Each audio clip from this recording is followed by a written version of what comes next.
Hey guys, Vash, and welcome back to another episode of football कभी कभी sorry यार, sorry भाई। देखो, सबसे पहले दो चीज़ें। इस समय अगर मैं अपना अपडेट दूं तो भाई मैं इस समय मिलान में हूं और बस अब यहाँ से कल मैं स्विट्जरलैंड चला जाऊंगा। लेकिन दूसरी अपडेट यह है कि भाई इसमें इसमें ना के बराबर एडिटिंग होगी, पर वीडियो मैं इसलिए भी बना रहा हूँ क्योंकि शायद से मैं यहाँ पर अभी, क्योंकि मेरे को एक अच्छा सा एंगल भी मिल गया और अच्छी लाइट भी है यहाँ पर, तो शायद से मैं एक और दो वीडियोस और रिकॉर्ड कर पाऊंगा जो कि मैं अपने चैनल पर डाल पाऊँ।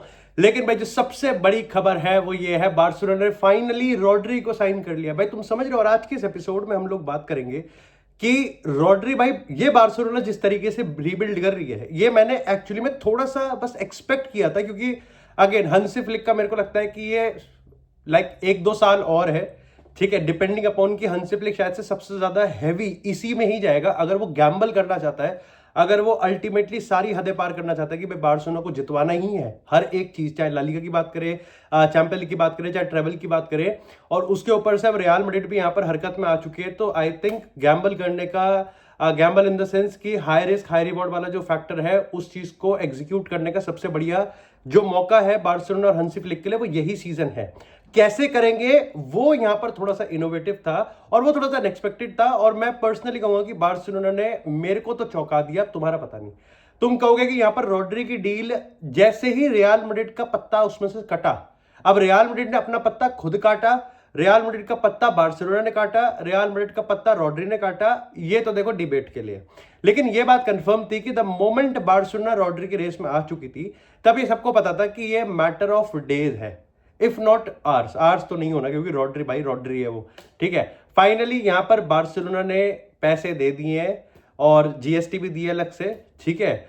और यहां पर देखो, मैं पहले बता दूं तुमको, जो चीज तुमको बाकी लोग नहीं बताएंगे वो मैं बताता हूं तुमको। पहली चीज ये है कि रॉड्री एल क्लासिको नहीं खेलेगा, क्योंकि दिल में कहीं ना कहीं रियल मैड्रिड के लिए प्यार उसके अंदर अभी भी है, तो एल क्लासिको नहीं खेलेगा, तो हमें तो डरने की जरूरत नहीं है। दूसरी चीज की एक शाम की बात है, मैं बैठा हुआ था, मैं रॉड्री पेप गार्डियोला और हंसी फ्लिक, हम चारों बैठे हुए थे और हम लोग बिजनेस खेल रहे थे।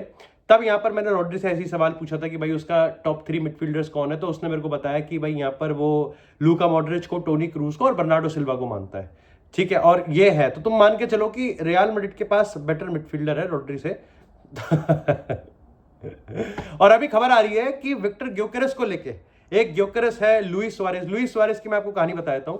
मैं लिस्बन में था, तब मैं स्पोर्टिंग का मैच देख रहा था, जो स्पोर्टिंग और विटोरिया का उनका लीगा पोर्चुगल का मैच था, और यहां पर लुइस सुआरेज को भाई बू किया गया था, लेकिन उसकी जो परफॉर्मेंस थी, क्योंकि वो बेंच से आया था, अच्छी परफॉर्मेंस थी। एज अ स्ट्राइकर, या फिर तुम कह सकते हो कि एज अ शैडो स्ट्राइकर खेल रहा था वो, क्योंकि जो उनका स्पोर्टिंग का जो मेन स्ट्राइकर है वो एक टारगेट मैन की तरह है, मतलब हट्टा कट्टा सा उसके इर्द गिर्द अराउंड खेल रहा था। मतलब कुल मिला के आप कह सकते हो कि यूलियन एल्वारेज का एक तरीके से वैसा डीकॉय हो सकता है वो, कि जैसे यूलियन एल्वारेज भी यहाँ पर सोर्लोथ के इर्द गिर्द घूमता है या फिर किसी और के इर्द गिर्द घूमता है, यहां पर लुइस सुआरेज भी मेन मैन बन सकता है, पर स्पोर्टिंग में उसको इस तरीके से अभी तक नहीं खिला रहे जितना मैंने उस गेम में देखा था। हाउएवर जो क्राउड था वो बू कर रहा था भाई, एक टाइम पे बू भी कर रहा था, जब वो अच्छा खेल रहा था तो उसको चीयर भी कर रहे थे। तो अभी देखना पड़ेगा कि भाई बार्सिलोना किस तरीके से मूव करती है। लेकिन अगर सिर्फ बात करें रॉड्री की डील की, कितनी मॉन्यूमेंटल है, क्या ये सही में उतनी मॉन्यूमेंटल है, या फिर द फैक्ट कि यहाँ पर रॉड्री क्योंकि वर्ल्ड कप जीत के आ रहा है, वर्ल्ड कप में ताबड़तोड़ परफॉर्मेंस दी है। तो मैं रॉड्री के यहाँ पर कुछ स्टैट्स पढ़ रहा था। सबसे ज्यादा शॉकिंग चीज ये है कि अमूमन आप देखते हो किसी भी मिडफील्डर के या तो प्रोग्रेसिव पासिंग, सक्सेसिव पासिंग, ठीक है, बॉक्स इन द बॉक्स उसके कैसे एक्शंस होते हैं, हाफ स्पेस में कैसे एक्शंस होते हैं, 7-8 मैट्रिक होते हैं। बहुत आसान शब्दों में बताऊं तुमको, 7-8 मैट्रिक्स होते हैं, उनमें से किसी एक में 90% होगी तो मानते हैं कि भाई मिडफील्डर तगड़ा है। ऐसा माना जाता है कि जो मिडफील्डर यहाँ पर हाफ स्पेसेस में अटैकिंगली ज्यादा अच्छा होगा वो डिफेंसिवली कम सॉलिड होगा। ऐसा देखा जाता है कि जो डिफेंसिवली बहुत सॉलिड होगा तो आगे साला अच्छा नहीं खेलेगा। रॉड्री के केस में ये है कि रॉड्री दोनों में ही 95% के ऊपर है। तुम समझ रहे हो यहां पर चीज कि रॉड्री एक ऐसा प्लेयर है जो कि ना ही सिर्फ हाफ स्पेसेस में, बल्कि यहां पर इन द बॉक्स उसके एक्शंस, कितनी सारी बॉल है वो बॉक्स में डालेगा, ठीक है, कितना बढ़िया पास कर पाएगा, कितने लाइन ब्रेकिंग पास कर पाएगा, और सबसे बड़ी खूबी कि ये सब करते करते वो अपना मेन प्राइमरी चीज जो है वो ये है कि वो यहां पर अटैक लाइन को अच्छे से गार्ड कर सकता है। अगर तुमने बार्सिलोना को देखा है तो सबसे पहला जो दिमाग में आता है वो ये आता है कि भाई जो सबसे बड़ी वीकनेस है बार्सिलोना की वो ये है कि भाई यहां पर बार्सिलोना डिफेंड नहीं कर सकती। एक बार अगर बार्सिलोना का आपने प्रेस बाईपास कर दिया तो उनके जो डिफेंडर्स हैं वो बिल्कुल इतने स्पेस होती है, उतनी स्पेस तो किम कार्डेशियन के उतना स्पेस, बहुत ज्यादा स्पेस, मत समझ लो बहुत ज्यादा स्पेस, एयरपोर्ट जितना बड़ा स्पेस। अब उसको उससे मत मिलाना लेकिन रॉड्री के साथ ये है कि रॉड्री क्योंकि हाफ स्पेसेस में भी है, ठीक है, तो रॉड्री एक ऐसा बंदा है जो कि हर जगह उस चीज को लाइक काउंटर कर सकता है, हर जगह अपने ऐसा मेक श्योर करेगा कि यहां पर किसी भी सीक्वेंस में जब भी सामने वाली टीम काउंटर कर रही है तो यहां पर उसकी टीम यहां पर नंबरों में कम ना पड़े। अब ऐसे यहां पर एक चीज है कि रॉड्री को इंजरी प्रोन नहीं बनना। 2023 के बाद से जब से बैलन डोर जीता है, 2024 के बाद से जब से वो बैलन डोर जीता है, तब से इंजरी एक ऐसा कंसर्न है जो कि रॉड्री के मोमेंटम को थोड़ा अप एंड डाउन करता है। और इस पॉइंट ऑफ टाइम पे बार्सिलोना ने definitely high risk high reward वाला डील करा है। डील तो तावर देखो, तुमको कोई ये बताया कि डील कैसी है, तुमको कोई पैसों के बात पे बताया कि बताओ तुमने 12 महीने के उस पर 70 मिलियन दे दे, भाई देखो सुनो मेरी बात, ठीक है, पहली बात तो यहां पर 30 मिलियन भी नहीं दे रहे सैलरी, वो 15 मिलियन ही दे रहे हैं। 11 मिलियन उनको सिटी में मिल रहा था, 15 मिलियन यहां पे मिल रहा था, 4 मिलियन का उसका वो है। जो पैसा दिया जाता है ट्रांसफर के लिए, इसको कोई नहीं याद करता, ठीक है, और ये इतना बड़ा पैसा भी नहीं है, इसको कोई याद ही नहीं करेगा, इसको कोई याद नहीं करेगा अगर यहां पर रॉड्री खेल गया 2 महीने तगड़ा, लेकिन अगर रॉड्री नहीं खेला तो इसको सब याद करेंगे। सिंपल सा गणित होता है भाई फुटबॉल का, सिंपल सा गणित होता है फुटबॉल का। यहां पर मेरे को लगता है कि Rodri is the best midfielder in this world as of now and there is no doubt about it, ठीक है। रॉड्री एक ऐसा प्लेयर भी था जो कि रियल मैड्रिड की प्रॉब्लम को बहुत सटीकता से सॉल्व कर देता। रियल मैड्रिड के डिफरेंट थॉट्स हैं जिस पर हम एक अलग वीडियो में बात करेंगे, लेकिन बार्सिलोना ने जिस तरीके से काम किया है, आई थिंक बार्सिलोना ये चीज समझ गई थी कि भाई उनको अगर हाई रिस्क हाई रिवॉर्ड, उनको अगर हर एक चीज जीतनी है और अगर उस चीज को यहाँ पर एग्जीक्यूट करने का कोई टाइम है, अगर वो दांव खेलने का कोई टाइम है ना, तो वो दांव खेलने का टाइम आज ही है, अभी है, और इसीलिए रॉड्री को लाया गया है। आई थिंक रॉड्री को यहाँ पर अपने आप को सबसे पहले तो फिट रखना पड़ेगा, क्योंकि फ्रेंकी डियोंग भी नहीं है, एटलीस्ट नवंबर तक तो नहीं है।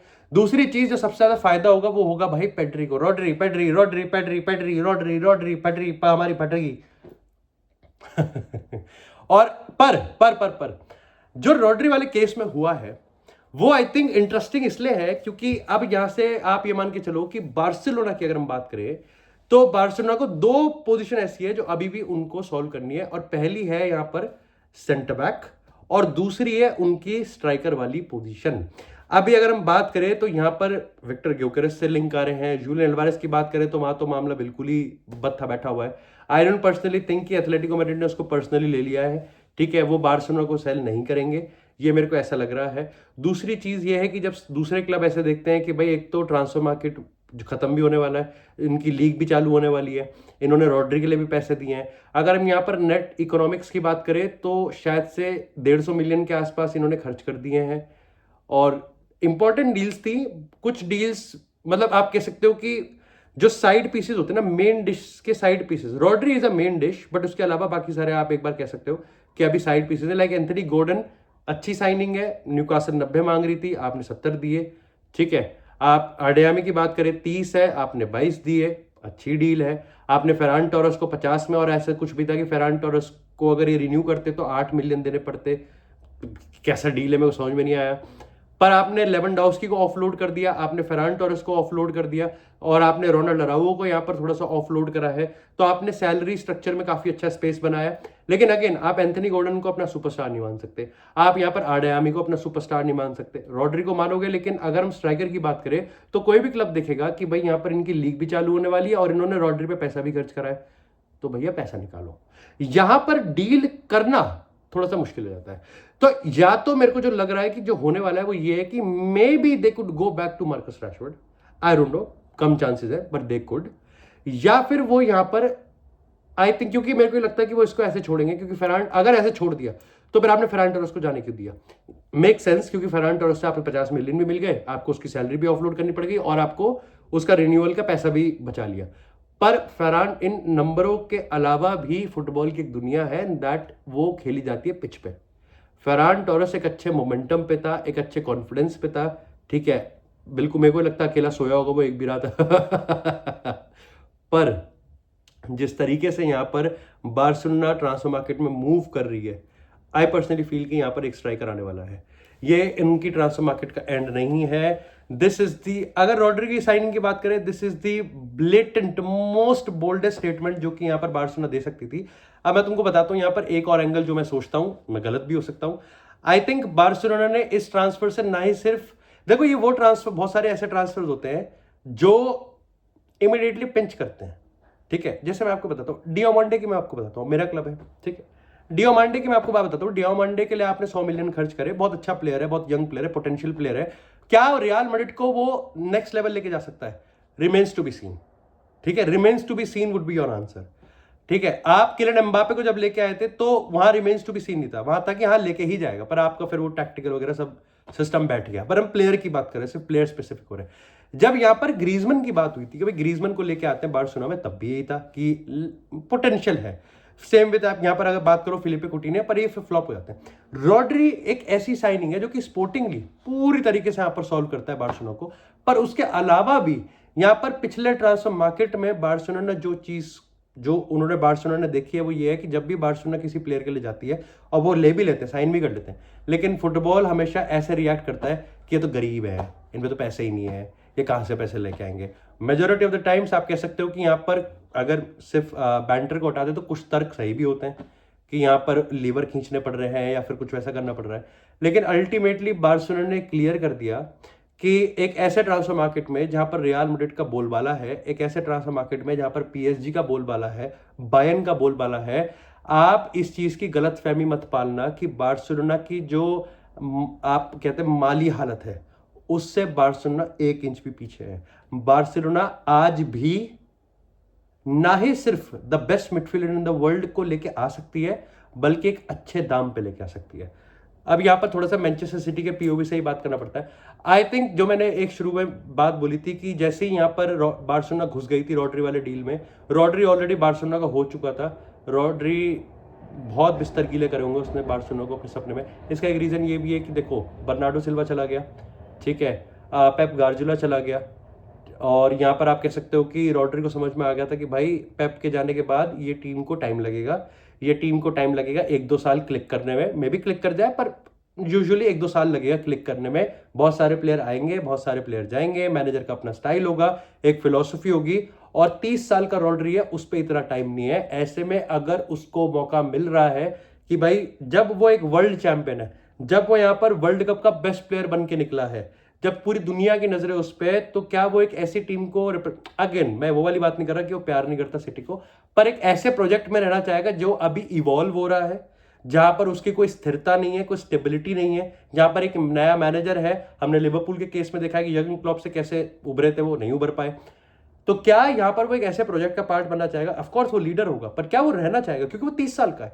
या फिर वो बार्सिलोना के उसमें जाएगा जहां पर ना ही सिर्फ उसकी होम कंट्री है, ठीक है, यहां पर वो चैंपियन रिसेप्शन मिलेगा। बार्सिलोना, किसी को बुरा लगे I am sorry, but Barcelona Manchester से बहुत बड़ा है, ठीक है। इन टर्म्स ऑफ पुल की बात करें, इन टर्म्स ऑफ लेगेसी की बात करें, बहुत चलो इनोप्रेपेट हो जाएगा, लेकिन बड़ा तो है। तो बार्सिलोना में वो जाएगा। हंसी फ्लिक है एक ऐसा मैनेजर जो कि जीत ही जाएगा। बार्सिलोना हंसी फ्लिक के अंडर गारंटीड सक्सेस है, ठीक है, और उसके ऊपर से वो विनीसियस के मुंह से एक आधा बैलन डोर और छीन लेगा। तो भाई अल्टीमेटली यहां पर हो गया था। बट जिस तरीके से बार्सिलोना मूव कर रही है, I think it's very threatening. Real Madrid ने जवाब दिया है। मैं यहां पर इस वीडियो में ये नहीं बोलूंगा कि रियल मैड्रिड इसका जवाब कैसे देगा, रियल मैड्रिड ने जवाब दिया देखो, बल्कि मैं तो ये कहूंगा कि रियल मैड्रिड और बार्सिलोना की इस पूरी लड़ाई में, ठीक है, रियल मैड्रिड ने ही पहली चाल चली थी। जब रियल मैड्रिड ने यहाँ पर विनीसियस को रिन्यू कर दिया, जब रियल मैड्रिड ने मूरिन्हो को लिया है, जब रियल मैड्रिड डियोमांडे को लिया है, जब रियल मैड्रिड डम्फ्रीज को लिया है, कोनाते को लिया है, और आप कह सकते हो यहाँ पर बर्नार्डो सिल्वा को लिया है। कितना ठीक करेंगे, क्योंकि मैंने प्री सीजन के देखे, मैं पर्सनली बहुत खुश नहीं हुआ, पर मैं अभी इस पर वीडियो बनाऊंगा। लेकिन जितना भी मैंने देखा है, आई वुड पर्सनली से कि रियल मैड्रिड ने चाल तो चली है। चाल चलना एक बात होती है और उस चाल को चलाना एक दूसरी बात होती है। तो अल्टीमेटली चाल भाई दोनों क्लब्स ने चल दी है। कौन ऊपर आएगा अब ये देखने वाली बात है। फिलहाल के तौर पे अगेन पोटेंशियल और proven, of course it's proven. तो मेरे हिसाब से at this point this Barcelona is illegal.